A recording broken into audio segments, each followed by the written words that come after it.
Hello friends, welcome to ICS platform. आज है 31 जुलाई और 31 जुलाई के करेंगे हम करंट अफेयर। दोस्तों, लेक्चर स्टार्ट करने से पहले चैनल को सब्सक्राइब और बेल आइकन प्रेस करना ना भूलें और वीडियो पूरा देखें। चलो लेक्चर स्टार्ट करते हैं। फर्स्ट न्यूज़ है पंजाब के ऊपर। देखो क्या हुआ है पंजाब के अंदर। पहले तो आप ये देखिए ये क्या है। ये है हेल्थ एंड वेलनेस सेंटर। क्या है दोस्तों? Health and wellness centre. और ये कब बने थे दोस्तों? तो आप जानते हो आयुष्मान भारत योजना स्कीम स्टार्ट हुई थी फॉर हेल्थ। उसके लिए उसमें एक प्रोविजन था कि 1.5 हेल्थ एंड वेलनेस सेंटर बनने हैं। कितने? 1.5 लाख। सॉरी, मैंने लाख ऊपर लिख दिया है, ठीक है। 1.5 lakh health and wellness centre बनने हैं।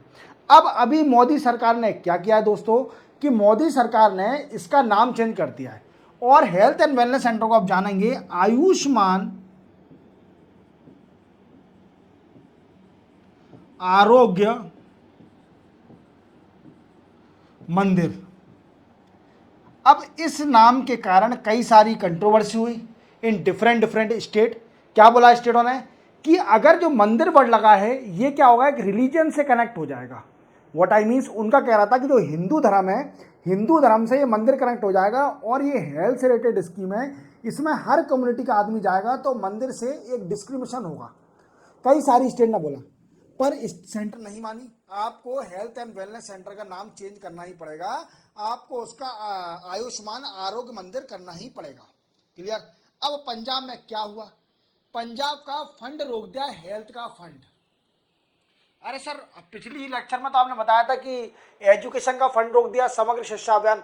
हाँ, उसका भी समग्र शिक्षा अभियान रोका था जो फंड, वो उसका कारण कुछ और था। उसका कारण ये था कि जो पीएम श्री स्कीम है वो पंजाब इंप्लीमेंट नहीं कर रही थी।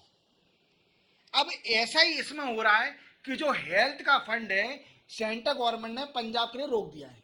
क्यों रोक दिया है? क्योंकि क्या है दोस्तों, जो सेंट्रल गवर्नमेंट ने हेल्थ एंड वेलनेस सेंटर के लिए जो आयुष्मान आरोग्य मंदिर सेटअप करे जाएंगे उसकी गाइडलाइन को पंजाब फॉलो नहीं कर रही है। उसकी गाइडलाइन और ब्रांडिंग को फॉलो नहीं कर रही है। ऐसी कौन कौन सी ब्रांडिंग है? तो दोस्तों देखो, आप ये देख रहे होंगे light yellow colour, light yellow colour. पहले तो जितने भी हेल्थ एंड वेलनेस सेंटर बनेंगे जिसको हम आयुष्मान आरोग्य मंदिर बोला जाता है उसका कलर होगा लाइट येलो। आप देखिए लाइट येलो इसका कलर होगा। क्लियर? अब पंजाब ने क्या किया? पंजाब ने जितने भी health and wellness centre setup करे उसका नाम रख दिया आम आदमी, आम आदमी, आम आदमी क्लिनिक। तो ये सेंट्रल गवर्नमेंट की गाइडलाइन के अगेंस्ट था। इसका नाम क्या रख दिया? आम आदमी पार्टी की सरकार है तो उन्होंने रख दिया आम आदमी क्लिनिक। इसका किसका? आयुष्मान आरोग्य मंदिर का नाम। क्लियर? अब इसके बाद दूसरा क्या किया? और ये अपने जो Ayushman health and wellness centre है उनका लाइट येलो कलर नहीं कर रही है। व्हाट आई मीन्स, अगर ब्रांडिंग के लिए आपको लाइट येलो कलर रखना पड़ेगा। क्लियर? वो पंजाब ने नहीं किया। और नेक्स्ट ब्रांडिंग जो 6 लोगो हैं, जो आयुष्मान आरोग्य मंदिर में 6 लोगो बनाए जाएंगे वो पंजाब ने नहीं बनाए। अब वो 6 लोगो कौन कौन से हैं? तो दोस्तों मैं आपको बता देता हूं कि ये 6 लोगो हैं। देखो आप देख लीजिए अच्छे से, क्योंकि क्या है कि आप कभी भी गांव में जाओ, हेल्थ एंड वेलनेस सेंटर आपको मिलता है क्या, जिसको अपन बोलते हैं आयुष्मान आरोग्य मंदिर, तो वहां देखना कि ये 6 लोगो आपको मिलेंगे बिल्डिंग में और ये बिल्डिंग लाइट येलो कलर की पेंट होगी। तो सबसे पहले जानते हैं 6 लोगो क्या है। देखो सबसे पहला लोगो है old age, means old age की केयर करना। समझ में आ रहा है मेरी बात को? ओल्ड एज की केयर करना। दूसरा लोगो है दोस्तों प्रेग्नेंट वुमेन। प्रेग्नेंट वुमेन को व्हाट आई मीन्स सर्विस देना हेल्थ एंड वेलनेस सेंटर के अंदर जो कि आयुष्मान आरोग्य मंदिर है। तीसरा क्या है? टेलीमेडिसिन, मीन्स कंसल्ट करना डॉक्टर से, टेलीफोनिक कन्वर्सेशन करना। जो बड़े बड़े डॉक्टर हैं उनसे टेलीफोनिक कन्वर्सेशन करना थ्रू थ्रू आयुष्मान आरोग्य मंदिर। नेक्स्ट है, देखो ये प्रोवाइड करा रहा है सजेशन फॉर वुमेन और फॉर चिल्ड्रन कि कैसे कैसे आपको हेल्थ के लिए अवेयर रहना है। तो आपको जितने भी आंगनवाड़ी हैं और ऑक्सिलरी नर्स मिडवाइफ हैं वो गाइडलाइन देंगी किनको? बच्चों को होशियार करेंगी, सिखाएंगी रिलेटेड टू हेल्थ। ठीक है। नेक्स्ट लोगो है योगा और मेडिटेशन। आप जानते हो कि योगा करोगे तो अधिकतर आपकी बीमारी सही हो जाएंगी, मेडिटेशन करोगे तो कंसंट्रेशन बढ़ेगा काम पर, ठीक है। Next after child care, child को कोई भी डिफिकल्टी हो जाती है, that is also a point, that is also a diagnosis provided in the health and wellness centre, the name is called Ayushman आरोग्य मंदिर। याद रखोगे दोस्तों, याद रखोगे। तो इसी कारण पंजाब का फंड रोक दिया है। पंजाब कह रही है कि यार तुम हमारा हर बार फंड रोक देते हो, कभी एजुकेशन में कभी हेल्थ में, क्या चक्कर है। पर आप ये देखिए, ब्रांडिंग तो फॉलो करिए। जो सेंट्रल गवर्नमेंट ने हेल्थ एंड वेलनेस सेंटर बनाया जिसका नाम कर दिया आयुष्मान आरोग्य मंदिर, उसकी गाइडलाइन को फॉलो करिए। सबसे पहले जो बिल्डिंग है उसको लाइट येलो कलर पोती है, ठीक है, कलर पेंट करिए, सॉरी, लाइट येलो कलर। और सेकंड गाइडलाइन है कि जो 6 लोगो है उसकी ब्रांडिंग की लोगो आपकी बिल्डिंग पर होना चाहिए। तो ये आप फॉलो करते हैं, देन आफ्टर सेंटर आपको फंड फेच कर देगी, फंड डिवोल्यूशन कर देगी। क्लियर, क्लियर हो गया। चलते हैं अपन नेक्स्ट न्यूज पर। नेक्स्ट न्यूज है हमारी लेसन रिपोर्ट। देखो, आप जानते हो डिमेंटिया बीमारी, डिमेंटिया बीमारी को आप जानते हो,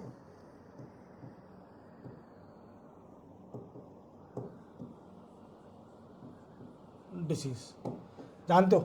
अब लेसेंट की रिपोर्ट आई है, इसमें बोला गया है 9% जो केस है डिमेंटिया के, वो सिर्फ ओनली किससे हुए डिमेंटिया की बीमारी। एक हुई है विजन लॉस, किससे, विजन लॉस, आंख की रोशनी चले जाना, और हाई कोलेस्ट्रॉल,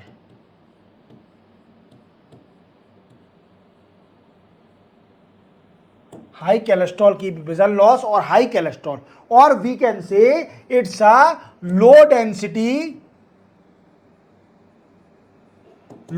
लिपोप्रोटीन, लिपोप्रोटीन, जिसको हम शॉर्ट में बोलते हैं LDL। क्लियर। और बैड कोलेस्ट्रॉल। क्लियर दोस्तों, बैड कोलेस्ट्रॉल, ये सबसे बड़ा कंट्रीब्यूशन है डिमेंटिया बीमारी का। अगर ये दो चीज है तो 9% ऑफ डिमेंटिया पेशेंट जो बीमारी हुई है वो इस 2 कारण हुए। 2 कारण कौन से, विजन लॉस और high blood, we can say high cholesterol in body. अगर इसको कंट्रोल कर लिया जाए, अगर इसको कंट्रोल कर लिया जाए तो 9% जो केस आ रहे हैं डिमेंटिया के वो कंट्रोल हो जाएगा, वो कंट्रोल हो जाएगा। अब आपके मन में आ रहा होगा कि डिमेंटिया बीमारी है क्या सर जी। हम तो पहली बार सुन रहे हैं और दूसरी बार भी सुन रहे हो, तो डिटेल में नहीं पता, आप डिटेल में बता दीजिए कि डिमेंटिया बीमारी है क्या। देखो दोस्तों, क्या होता है कि डिमेंटिया बीमारी एक पर्टिकुलर बीमारी नहीं है, इसमें कई सारे सिम्टम दिखते हैं, कई सारे सिम्टम दिखेंगे। जैसे मैं आपको बता देता हूं कि आपने गजनी मूवी देखी होगी। गजनी मूवी में वो क्या करता है, शॉर्ट टर्म मेमोरी होता है, वो उसकी मेमोरी वीक हो जाती है, कुछ टाइम के लिए उसकी मेमोरी आती है और फिर उसके बाद वो वीक हो जाता है, उसकी माइंड डिस्टर्ब हो जाता है, वो भूल जाता है। तो डिमेंटिया बीमारी is also related to Ghajini movie. तो देखो क्या है इसमें कि मेमोरी लॉस हो जाती है, मेमोरी लॉस, रिड्यूस थिंकिंग, सोचने की क्षमता, एंड बैड सोशल इंटरेक्शन, चिड़चिड़े हो जाते हो आप सोशल इंटरेक्शन नहीं करते हो, लोगों से मिलते नहीं हो, इंडिविजुअल रहना पसंद करते हो, आइसोलेशन में रहना पसंद करते हो। और we can say that this disease is related to Alzheimer disease. क्या है दोस्तों, this disease is related to Alzheimer disease. तो लैंसेट की रिपोर्ट आई है कि 9% ऑफ डिमेंटिया के केस सिर्फ ओनली किस कारण होते हैं, वो होते हैं विजन लॉस, आंख की रोशनी चले जाना, या फिर आपकी बॉडी में ज्यादा मात्रा में कोलेस्ट्रॉल होना। आप ज्यादा मात्रा में कोलेस्ट्रॉल होगा या विजन लॉस हो जाएगी तो उससे आपको डिमेंटिया की बीमारी हो सकती है। और अगर आप विजन लॉस को रोक लोगे, कंट्रोल कर लोगे और कोलेस्ट्रॉल को कंट्रोल कर लोगे तो उससे आपके डिमेंटिया की बीमारी जो हो रही है उसको कंट्रोल किया जाएगा।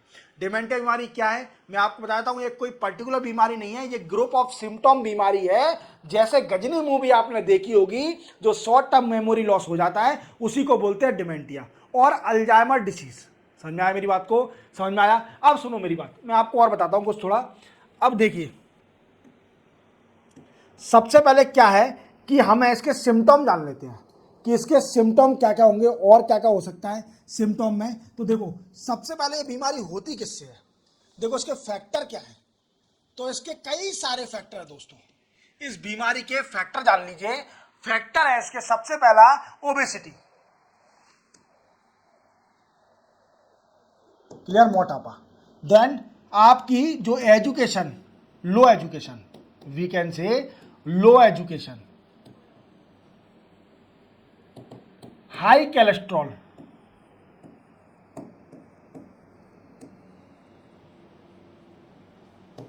High cholesterol. देन आफ्टर आपको डायबिटीज, क्लियर। डायबिटीज के बाद आपको क्या होगा, हाई ब्लड प्रेशर,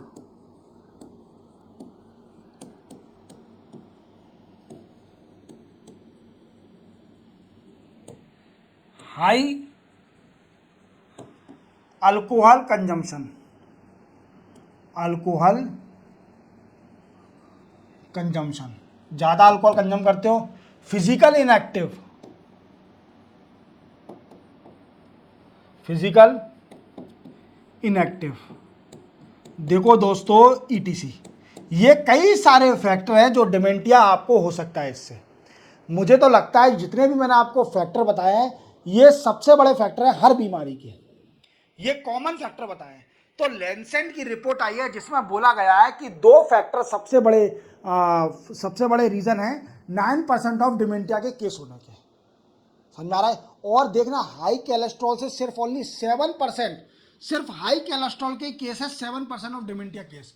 और डिमेंटिया जो डिसीज है वो एक डिसीज नहीं है, पर्टिकुलर ग्रुप ऑफ सिम्टम दिखते हैं इसमें, जिसमें memory loss, thinking process, social interaction, अकेले रहना, अल्जाइमर डिसीज दिखना, that is called dementia. Clear हो गया, लैंसेट की रिपोर्ट समझ में आ गई। चलते हैं अपन नेक्स्ट न्यूज पर। नेक्स्ट न्यूज हमारी सेबी के ऊपर। दोस्तों क्या करा है सेबी ने, सेबी ने एक शॉर्ट टर्म मेजर निकाला है। पहले आप समझिए कि स्पेकुलेशन ट्रेडिंग क्या होता है।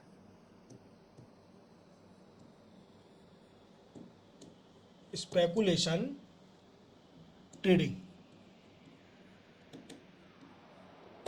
देखो स्पेकुलेशन जानते हो, अजम्पशन लगाना, प्रिडिक्शन लगाना, फोरकास्ट करना, that is called a speculation. मान लीजिए स्पेकुलेशन ट्रेडिंग क्या होता है। सबसे पहले क्वेश्चन बनता है कि स्पेकुलेशन ट्रेडिंग क्या होता है। आपको लग रहा है, बिलीव है, आप अजम्पशन लगा रहे हो कि इस शेयर की प्राइस बढ़ जाएगी या फिर रिड्यूस हो जाएगी।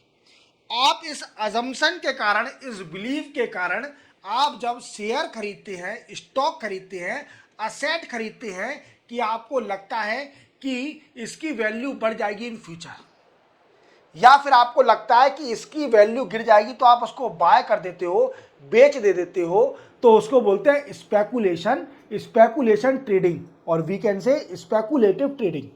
Clear, clear. तो we can easily say in English that's any share buy और sell on the reason of speculation that its price will increase in future or reduce in future, that is called a speculative trading। Clear, clear. अब सुनो एक और terminology याद रखना, future and option. देखो मैंने आपको बताया था फ्यूचर एंड बजट में कि जो सिक्योरिटी ट्रांजैक्शन टैक्स है वो बढ़ा दिया फॉर फ्यूचर और ऑप्शन के लिए। किसके लिए, फ्यूचर और ऑप्शन के लिए सिक्योरिटी ट्रांजैक्शन टैक्स बढ़ा दिया था। क्लियर। अब फ्यूचर और ऑप्शन होते क्या है, होते क्या है, तो देखो फ्यूचर क्या होता है, जब हम कॉन्ट्रैक्ट ट्रेडिंग करते हैं, कॉन्ट्रैक्ट ट्रेडिंग, और बोलते हैं इसमें कॉन्ट्रैक्ट ट्रेडिंग करते हैं, और उसमें बोला जाता है कि हम फ्यूचर में इस असेट को खरीद लेंगे eight a predetermined price. मतलब आप उससे कॉन्टैक्ट कर लेते हैं कि इन फ्यूचर में आपको असेट खरीद लूंगा, जो प्राइस अभी डिसाइड करी जा रही है प्री डिटरमाइंड प्राइस पर खरीद लूंगा। तो बाउंडेशन है, that is called a future, that is called a future trading. आपने एक कॉन्ट्रैक्ट कर लिया और आपको बाद में इसको खरीदना है as a predetermined price, जो कि प्री डिटरमाइंड प्राइस होगी, that is called a future.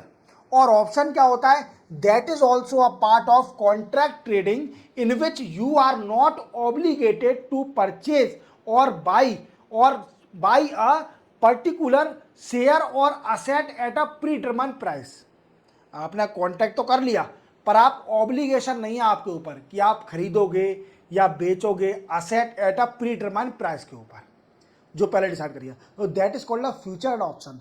तो एसबीआई ने एक शॉर्ट टर्म मेजर लिया है, सेबी ने, security exchange board of India ने, सेबी ने एक शॉर्ट टर्म मेजर लिया है, short term measure to control speculation trading.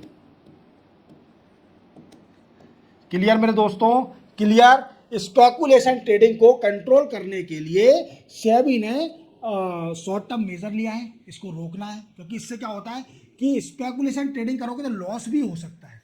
देखो, प्रॉफिट होने की बहुत बड़ी पॉसिबिलिटी, बहुत कम पॉसिबिलिटी होती है इसमें, स्पेकुलेशन ट्रेडिंग में। जैसे आप किसी पंडित के पास जाते हो और उससे पूछते हो कि मेरी भविष्यवाणी बताइए, तो आप देखते होंगे कि भविष्यवाणी मतलब 30% ही सही होती है और 70% गलत हो जाती है।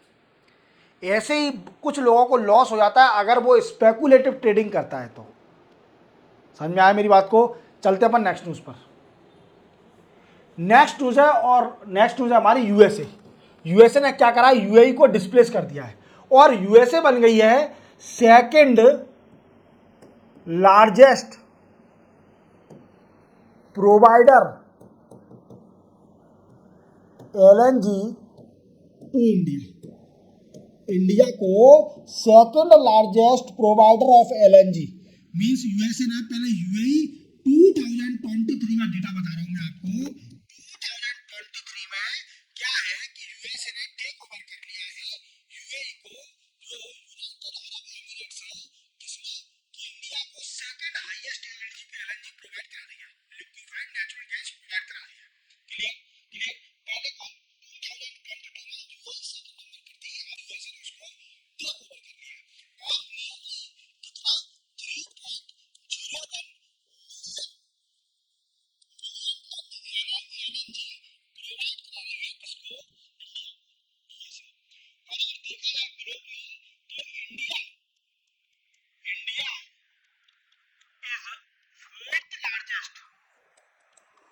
Fourth largest importer of LNG in world. World में इंडिया चौथी सबसे बड़ी, फोर्थ सबसे बड़ी इंपोर्टर है एलएनजी की। और देखिए इसमें क्वेश्चन बनता है कि सबसे ज्यादा एलएनजी कौन प्रोवाइड करा रहा है, लिक्विफाइड नेचुरल गैस, तो वो करा रहा है दोस्तों इंडिया को कतार। कतार है दोस्तों नंबर 1 पर। फर्स्ट पर कौन है, कतार है। याद रखोगे, याद रखोगे। तो इंडिया को फर्स्ट नंबर पर कतार सबसे ज्यादा एलएनजी प्रोवाइड कराता है और दूसरे नंबर पर कराता है कौन सा दोस्तों, यूएसए, जो कि यूएसए को डिस्प्लेस कर दिया है। यूएई अब थर्ड नंबर पे आ गया है। क्लियर। चलते अपन नेक्स्ट न्यूज पर। छोटी सी न्यूज थी, ज्यादा बड़ी नहीं थी। नेक्स्ट और लास्ट न्यूज आज, नेशनल कैरियर सर्विस पोर्टल। देखो क्या है कि मिनिस्ट्री ऑफ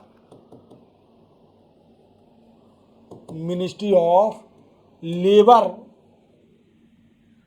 एंड एम्प्लॉयमेंट ने क्या करा था, एक पोर्टल निकाला था जिसका नाम था national career service portal. National career service portal, ये पोर्टल क्या है दोस्तों, इस पोर्टल में जो भी अनएम्प्लॉयड यूथ हैं उनको एम्प्लॉयमेंट दिया जाएगा। इसमें पोर्टल में अपना रजिस्ट्रेशन कर सकते हैं और आप एम्प्लॉयमेंट की खोज कर सकते हैं। अब इसने एक माइलस्टोन अचीव कर लिया है। अगर देखा जाए तो 31 जुलाई या वीकेंड से 30 जुलाई को इसमें 2 million, over 2 million active job थी। एक्टिव मतलब जॉब थी, अवेलेबल थी 2 मिलियन। 2 मिलियन कितने होते हैं दोस्तों, 20 लाख। 20 लाख जॉब थी, इससे ज़्यादा। तो इसने एक माइलस्टोन अपना अचीव करा है इस पोर्टल ने, तो सक्सेस है। अगर आप अनएम्प्लॉयड हैं, आपको ज़रूरत है, आपके अपने हिसाब से, आपकी एजुकेशन के हिसाब से आपको एम्प्लॉयमेंट मिल जाए, तो आप इस पोर्टल पे एक्सेस करिए और आपको आपके कैरियर के हिसाब से जॉब मिलेगी। कहाँ पर? नेशनल कैरियर सर्विस पोर्टल पर। इस पोर्टल पर जाइए, जो कि ministry of labour and employment ने बना के रखा है, और 30 जुलाई को इसने एक माइलस्टोन अचीव करा है। इसमें 2 मिलियन जॉब अवेलेबल थी, एक्टिव थी। तो दोस्तों अभी ट्राई करें, जाएं, बड़ी अच्छी है पोर्टल है। इसी के साथ 31 जुलाई के करंट अफेयर कंप्लीट होते हैं। मिलते हैं हम कल 1 अगस्त को नए करंट अफेयर के साथ और नए वीडियो के साथ और नए वीकेंड से PDF और PPT के साथ। दोस्तों ठीक है, तब तक के लिए जय हिंद।